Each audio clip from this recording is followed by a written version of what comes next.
ఈ బై ఎలక్షన్ల సందర్భంగా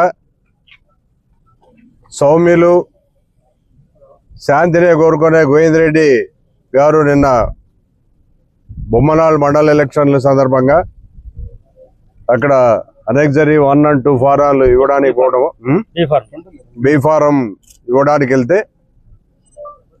దాన్ని అదనుగా తీసుకొని అప్పటి వరకు ఉన్న పోలీసులు మళ్ళీ అక్కడి నుంచి ఎందుకు పక్కకు పోయారో వాళ్ళకే తెలిసాల్సిన అవసరం ఉంది.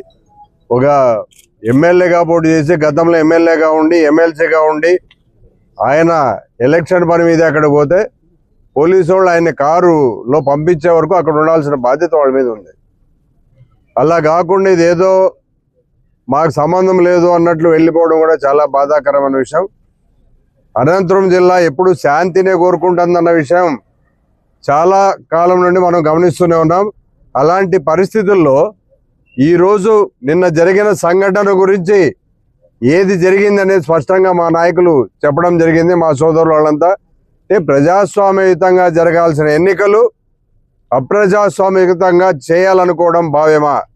మీరు నిజంగా గూండాయిజమే చేసి మేము చేయాలని అనుకునేటట్టుంటే ఎవరినైనా కానీ పోలీస్ అనే వ్యవస్థనే మేము అక్కడ పెట్టడం, మీరైతే మీరు చూసుకోండి వాళ్ళైతే వాళ్ళు చూసుకోండి అని చెప్పినా ఇది ఒక పద్ధతిగా ఉంటుందేమో. కానీ పోలీస్ అనే వ్యవస్థను అడ్డం పెట్టుకొని మేమేదో పొడుస్తాం నరుకుతామని చెప్పి వార్నింగ్లు ఇచ్చి భయభ్రాంతులకు గురి చేస్తూ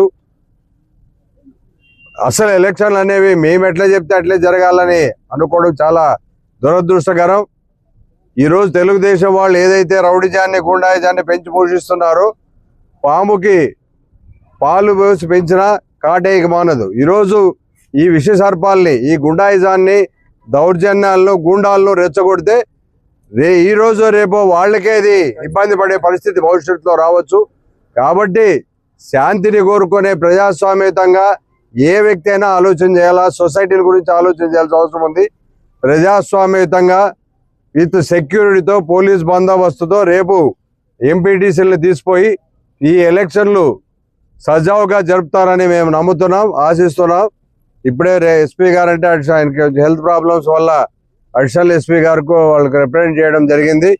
దయచేసి రేపు డిపార్ట్మెంట్ వాళ్ళు కూడా ఛాలెంజ్కి తీసుకొని ఏ ఎన్నికలైనా మేము శాంతియుతంగా జరుపుతాం, పోలీస్ అనే వ్యవస్థ ఉంది అని తెలియజేయాల్సిన బాధ్యత మీ మీద ఉందని కూడా తెలియజేస్తూ సామాన్యుడికి బలహీనునికి మేమున్నామనే నమ్మకాన్ని కలిగిస్తారనే నేను నమ్ముతున్నాను. తప్పకుండా రేపు శాంతియుతంగా ఎలక్షన్లు జరుగుతాయి. ఈ ప్రజాస్వామ్యయుతంగా జరపాల్సిన బాధ్యత ప్రభుత్వంపై ఉందని కూడా అదే విధంగా జరపాలని కూడా డిమాండ్ చేస్తున్నాం.